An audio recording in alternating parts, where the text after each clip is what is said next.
CIT 1123 presentation video, module 1, part 1, single area OSPF version 2 concepts. When they talk about OSPF in version 2, they mean that's for IPv4. So we'll talk about IPv4 in this section. We used to talk about IPv6 in CCNA, but I think that it's been completely removed. I could be wrong if you watch me do another video and we start talking about OSPF for IPv6. It was in the curriculum. There were no labs for it, and I think it's found its way out of the curriculum again. But welcome to it for OSPF features and characteristics. Let's take a look at what we need to talk about here. And one of the things we want to talk about is introduction to OSPF. And what OSPF is I like to call a second generation routing protocol that was created after the first generation routing protocol. So one of the things you want to remember about a routing protocol is what you need to do is have your routers in some kind of autonomous system with other routers so they can share information. With RIP, it was just assumed that every router in the world that was running RIP, if your neighbor router was also running RIP, they were in the same autonomous system. You didn't have to worry about it. Within OSPF has a realm of autonomous systems, and they say if you're running OSPF and another neighbor router is running OSPF, and you send some OSPF messages to your neighbor, one of the things that needs to be quantified and known is the area that you're in. So routers within OSPF, which is different than what would happen in RIP, is they will only communicate directly with other routers that are sending them updates in the same area. And for this particular slide and place that we're at within the CCNA, we're going to assume that everybody is in the same area, and that default area is area 0. When we do our group time, I want to talk about multi-area OSPF a little bit and understand that, in most cases, OSPF is a really, really good scalable routing protocol where you can connect multiple sites together, and those sites will then be connected to each other through the area 0. But for this chapter, we're just going to say, here's an introduction to OSPF. This isn't really how you're going to use it in a production manner. But for one single site, it would be. But that site would not necessarily be area 0, which is also known as the backbone area. That site would be like maybe area 1 or area 2 or area 3. And then for area 1 to gain access to area 3, you would go from area 1 into area 0 over to the other location where area 3 is at, and then pass the traffic over to area 3. And then area 3, when it wanted to send something back, would pass it to the backbone area, area 0, and would send it back to area 1. So the way we're going to set it up here, the way we're going to explain it here, is not necessarily the way that you'll totally use it, but that's okay. We're going to take some baby steps and just get used to what OSPF is, because OSPF is what's known as a link state routing protocol. And link state routing protocol, what it's going to do is it is going to keep track of its neighbor routers, and it's going to use different types of packets that can go back and forth. So if you think about what a router's job is when it's running a routing protocol, its job is to identify what networks that it's connected to and advertise those networks to its neighbor routers.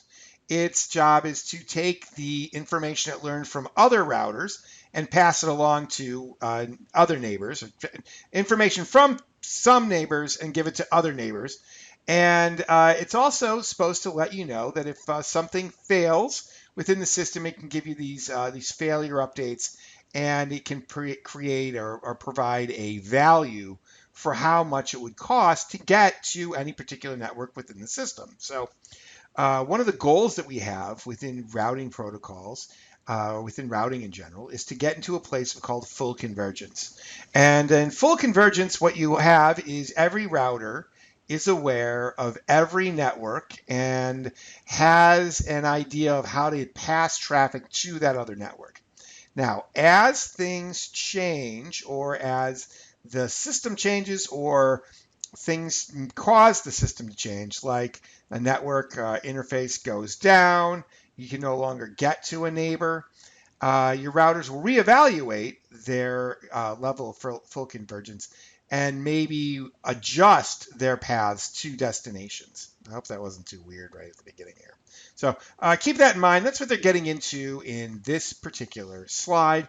Let's take a look at the next one. The next slide just gets into the components of OSPF, and it just mentions that all routing protocols are the same. They're basically there to, advertise what your router. Every router should advertise what it knows.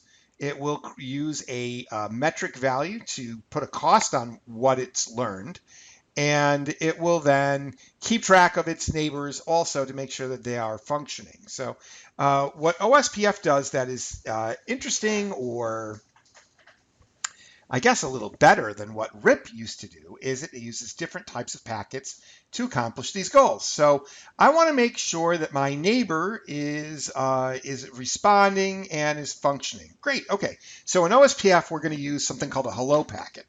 And hello packet is going to go out to a neighbor, and the neighbor is going to respond back to it with an acknowledgement. So the hello packet just basically says this. Very small packet. Hey, how you doing? You still functioning? You run an OSPF? Response comes back, yeah. Great. Okay, so that doesn't take up a lot of bandwidth. It's a very light bandwidth packet that OSPF neighbors can send back and forth to each other. So these OSPF neighbors are going to establish a relationship, what's called a neighbor relationship, and they're just going to send these OSPF packets back and forth for hellos and acknowledgements. Now, when they want to pass information back and forth, we're going to use the middle 3 bullet points here. The database description packet, the link state request, and the link state update. So good example. I'm going to send out a link state request. Hey, neighbor, do you have any routes that maybe I should learn about? And that'll be responded to with a link state update. When a router's first set up, a database description packet will be sent, which has all the information of what the neighbor has. So every router within OSPF will form a neighbor relationship with every other directly connected neighbor that's also running OSPF. Same area, don't forget about that. And they'll be able to then all learn about all the networks within that particular area of that autonomous system that OSPF is running in. Woo, that's a lot of stuff. How is this better than RIP? What RIP used to do was this. Every 30 seconds, I'm just going to fire off my entire database out every interface, and any other routers that maybe are listening for RIP updates are going to receive those and identify what I've placed out there. So a couple things that are better about OSPF. Hello packets are small. They don't take up very much space, and they happen every 5 seconds. So if we can check something and we say, well, if I don't hear back from my neighbor after, say, 3 times my hello, in OSPF, that's going to be like 15 seconds. If it's in RIP and I send something out every 30 seconds and I don't get anything back from my neighbors, it's going to be more like 90 seconds. So that's a big difference in time that a system will be able to detect that there's been a change, or in a bad sense of a change, a failure to the system itself. So keep that in mind. This slide talks about the idea that there are 3 different tables that are created when you run OSPF. There is a neighbor table. So as you send out your hellos and you get responses back, your router will form what's called a neighbor relationship with directly connected routers that are also running OSPF. Easy enough. Database is called the adjacency database, but it's called the neighbor table. It just keeps track of all the neighbors that you have.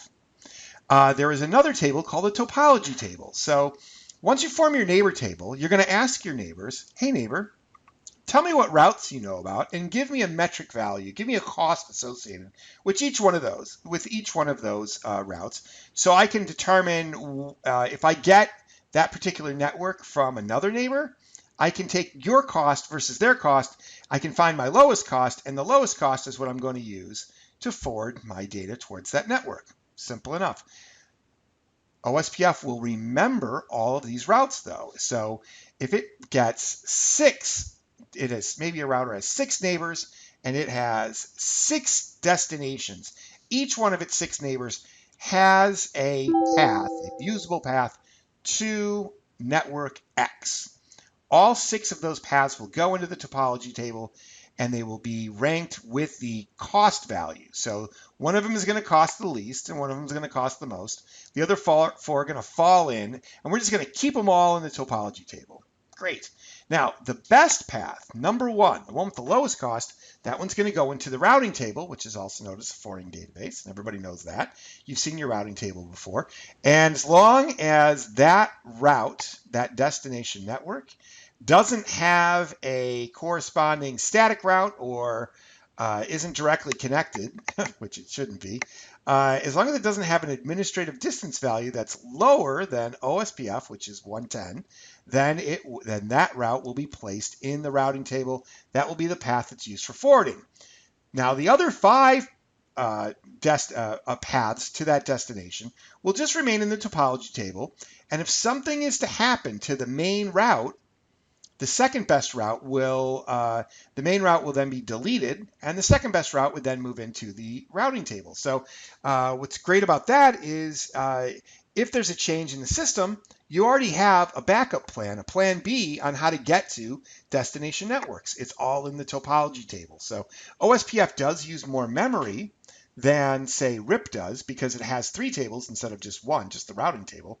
But it also is quicker to adapt and find or back to convergence when there's a change in the system than what RIP is by far, mainly because of the timers. But the other thing is because OSPF is required to remember what the secondary and tertiary and fiduciary paths are to get to your destinations. All right, cool. The way it figures out that metric value we keep talking about, or the cost, is it uses an algorithm called the SPF algorithm. SPF algorithm is really, really simple to use. It's just an algorithm that's based on the speed of the path. So we're going to take how long it takes to get across a network, and we're going to give it a value based on how fast that bandwidth is to reach the destination. Now, there is no actual timing. There's no artificial intelligence with the stopwatch clicking on and clicking off and checking the speeds of the paths. The speeds of the paths in the algorithm are determined based on the bandwidth value of the interface. So in this chapter, we're going to learn how to change the bandwidth value of an interface so it's accurate to what the actual bandwidth is. If our bandwidth values are inaccurate, our OSPF calculations will also be inaccurate. So we want those to be as accurate as possible. This just mentions the link state operation. How does this whole thing go through? It gives you 5 steps. Establish a neighbor adjacency, exchange link state advertisements, build your link state database, run your algorithm to find your best paths, choose your best paths, put them in your routing table, take your other best paths, second best paths and beyond, put them in your topology table. Everything's going to work out for you.